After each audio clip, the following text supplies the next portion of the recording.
पूरा भोजपुरियन के दिल में बसावेनी,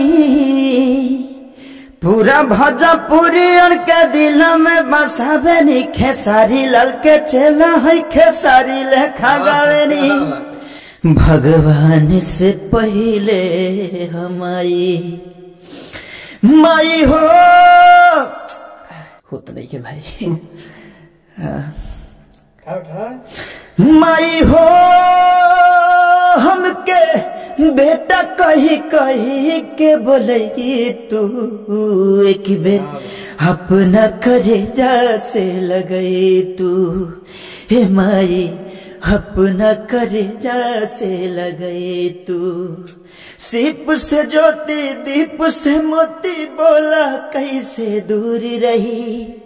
आज खरा बाटे बेटा माँ कैसे मजबूर रही। जकरा बाटे बेटा के माँ कैसे मजबूर रही। मन में आस लागल तोह पे विश्वास लागल है तुझे सोदा माई है तू माई हो हमके बेटा कही कही के बोले तू। एक बेर अपना कलेजा से लगे तू। रो दिया ना? हाँ, दिल से आता है कुछ भी। हाँ, माँ की याद आ गई। माँ की याद आ गई। हर दिल ना लगई। हाँ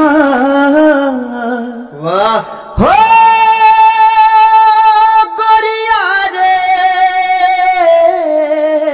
क्या बात। हर दिल ना लगई। हाँ फिर जानी आई। हाँ हो अब जा जा जा जान भूला जा। मैंने पहले ही कहा था कि खेसारी लाल के हूबहू आवाज में गाते हैं। ऐसा हो सकता है आने वाले टाइम में अगर खेसारी लाल से कोई गाना नहीं गवा सकता है तो इनसे भी गवा सकता है। खेसारी लाल के हूबहू आवाज में गाते हैं। भी जानता होगा कि ये बना के करता है, बना के नहीं करता हूँ मैं।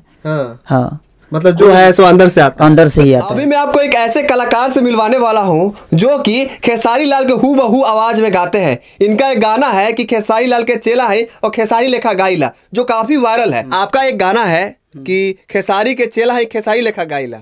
आप खेसारी के हूबहू आवाज में गाते हैं। एकदम गाते हैं भैया। हमारे दर्शकों को आप सुनाइए कैसे आप खेसारी की आवाज में गाते हैं। एकदम सुना देते हैं। पूरा भोजपुरियन के दिल में बसावेनी, पूरा भोजपुरियन के दिल में बसावेनी। खेसारी लाल के चेला है खेसारी लेखा गावेनी। क्या बात। हरे कम पर जाई कुछ कौड़ी का बड़ाई, भैया खेसारी जैसा कमर के हिलाई। हरे कम पर जाई कुछ कौड़ी का बड़ाई, भैया पवन लेखा के हुओ न गाई। क्या बात। हरे निरहु के जाई शेर कसा चलावनी। खेसारी लाल के चेला है खेसारी लेखा गावेनी। क्या बात है, क्या बात है। मैंने पहले ही कहा था कि खेसारी लाल के हूबहू आवाज में गाते हैं। ऐसा हो सकता है आने वाले टाइम में अगर खेसारी लाल से कोई गाना नहीं गवा सकता है तो इनसे भी गवा सकता है। खेसारी लाल के हूबहू आवाज में गाते हैं। ऐसा हुआ है कभी कि खेसारी लाल की जगह पे आप ही से गवा लिया हो? ना, ऐसा नहीं हुआ। नहीं हुआ है अभी तक। कहीं होता है ऐसा कि आपका आवाज हो, खेसारी लाल का फोटो हो, गाना रिलीज हो गया हो? ऐसे आदमी छोड़ा था। हाँ छोड़ा था, मतलब हो गया, कांड हो गया है। नहीं ना, मतलब ये नहीं है कि मानी कि हमारा फोटो हटा के खेसारी भैया के फोटो लगा दिया। आवाज आपका रख दिया था। हाँ, ये एक गाना था। अरे बात का कहीं दिल पे लाग जाई हो। क्या कहे, सुनाइए थोड़ा सा। कि अरे बात का कहीं दिल पे लग जाई हो, हाँ तो हरे खातिर मुअल दहिया जग जाई हो। हरे जाग जाई हो, हरे जाग जाई हो। कि तोहरा गलती पगलती अब हम ना कहब, कि तोहरा गलती पगलती अब हम ना कहब। एक दिन हमारे खातिर बुझहिया हम ही ना रहब। क्या बात है, क्या बात है। खेसारी लाल भी सुनेंगे इनकी आवाज तो कहीं ना कहीं हैरान हो जाएंगे। सुने तो जरूर होंगे क्या? जरूर सुने होंगे। तो सुने तो मिलने की कोशिश नहीं की आपसे? मिलल जाई भइए न हवे। हाँ, कभी मिल लिए। हाँ, मिले नहीं है अभी तक? ना, अभी तक नहीं मिलल हम। हाँ, हाँ। मिलना चाहते हैं? जरूर मिलेंगे। कहीं ना कहीं खेसारी लाल यादव आप देख रहे हैं, देखिए आपकी आवाज में कहीं ना कहीं एक लड़का है जो कि सिंगिंग करता है और उभरता हुआ कहीं ना कहीं सिंगर है, स्ट्रगल करता है, यूट्यूब पे वीडियो बना के डालता है। इनका वीडियो काफी वायरल भी होता है। आपका वीडियो वायरल भी होता है नहीं? हाँ, जाता है मिलियन। हाँ, 1-2 मिलियन चलिए जाला। अच्छा गाते हैं ना? हाँ, अच्छे गाइले। अच्छा, हम चाहते हैं कि खेसारी लाल की आवाज में खेसारी कहीं को ये गाना गाइए। हाँ, ये वाला गा देते हैं। हर दिल ना लगई हाँ, वाह, हो गोरिया रे,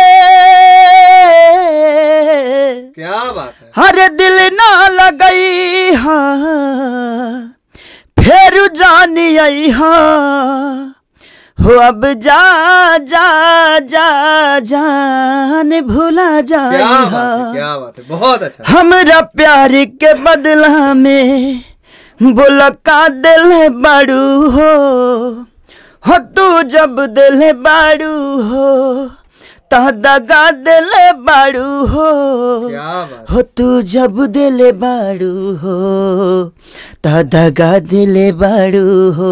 बहुत अच्छा। जहर लियाई हाँ, हम के पियाई हाँ, जहर लियाई हाँ, हम के पियाई हाँ, क्या बात हो अब जा जा जा जान भूला जाई हाँ। बहुत अच्छा, बहुत दिल से गाते हैं आप कहीं ना कहीं। हाँ, दिल से गा ली। हाँ। अच्छा, लोग कहता है ऐसा कि खेसारी की आवाज में गाते हो क्या? ऐसा मतलब कोई भी गाना गाते हैं तो वही आवाज निकलता है, जितना भी कोशिश करता हूँ नहीं होता। आप कोशिश करते हैं कि हम डिफरेंट गाएं पर होता नहीं है। होता नहीं है। हाँ, मतलब ये नेचुरल है। नेचुरल है। खेसारी की आवाज जो है नेचुरल आदमी जानता होगा कि ये बना के करता है, बना के नहीं करता हूँ मैं। हाँ, मतलब जो है सो अंदर से आता है। अंदर से ही आता है। वो लड़का कितना गाना लिखा है, उसका मैं गाना गाता हूँ, उन्हीं के जैसा आवाज आता है, तो मेरा कोई गलती नहीं है। क्या बात है, वो आपके राइटर है नहीं? आ जाइए इधर, आ जाइए। आप लिखते हैं नहीं? हाँ, यही लिखता है। क्या नाम है इनका? इरशाद बेदर्दी है। अच्छा, इरशाद। मेरा नाम इरशाद बेदर्दी है। बेदर्दी जी। आप लिखते हैं गाना? जी, सारा गाना हम ही लिखते हैं, जितना भी अभी तक आ गया है और अभी आएगा, बहुत गाना आएगा। हाँ, तो खेसारी की आवाज में ही गाते हैं? वो तो इनका नेचुरल है। हम बचपने से साथ में, हम दोनों भाई हैं, तो देखते हैं कि पहले ही से गाते आते हैं, तो यही आवाज है। अब कोई डिफरेंट अभी तक हुआ ही नहीं है। इनको कहते नहीं कि दूसरा अपना आवाज में गाइए, खेसारी की आवाज में क्यों गा रहे हैं? हम सोचते हैं कि खुद से अलग करवा दे, लेकिन वो ट्यूनिंग वही हो जाता है। हाँ, इसलिए नहीं होता है क्योंकि इनका नेचुरल आवाज है। कोई इंसिडेंस हो जाता है, किसी का आवाज जो होता है मिल जाता है, वैसे ही खेसारी का आवाज इनके आवाज से मिल गया है, जो जाता नहीं है, और खेसारी की आवाज में ही गाते हैं। और कहीं ना कहीं इनकी अपनी वो पहचान बन गई है, और कहीं ना कहीं आने वाले टाइम में वो आपकी पहचान जरूर बनेगी। जरूर बनेगी। हाँ, आप मेहनत करते जाइए। हम चाहते हैं कि और कोई गाना गाइए। हाँ, ये वाला गाना गा देते हैं। जे बचवा के। हाँ, गाइए। जे बचवा के 9 महीना अपना कोख में रखे, वाह, हो करा जियाला खातिर कितना क्या बात। देवी देवता भाके, ओ महतारी के कर जाके हूँ, वाह, कबहू चुका ना पाई। वेद पुराण बखान करे,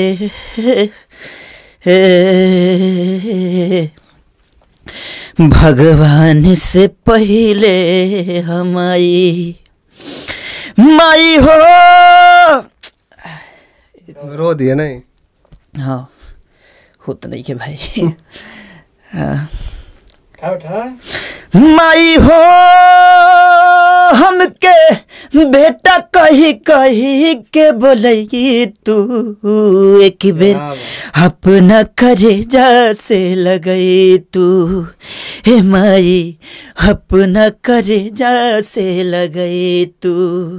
सीप से ज्योति दीप से मोती बोला कैसे दूर रही, आज खरा बाटे बेटा माँ कैसे मजबूर रही। जकरा बाटे माँ कैसे मजबूर रही, मन में यास लागल, तोह पे विश्वास लागल, है तुझे सोदा माई, है तू माई हो हमके बेटा कही कही के बोलई तू, एक बेर अपना कलेजा से लगई तू। क्या बात है। मैं चाहता हूँ कि जितने लोग यहाँ पे हैं इन भाई के लिए ताली बजाइए पहले आप लोग।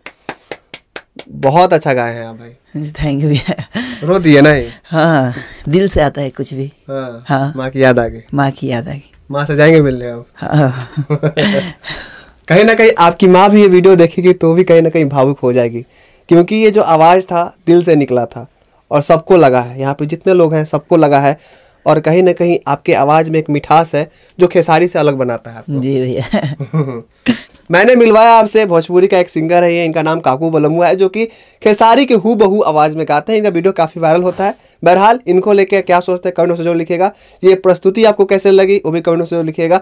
इस वीडियो को जरूर शेयर कीजिएगा। आपका बहुत बहुत धन्यवाद। जय हिंद, जय भारत।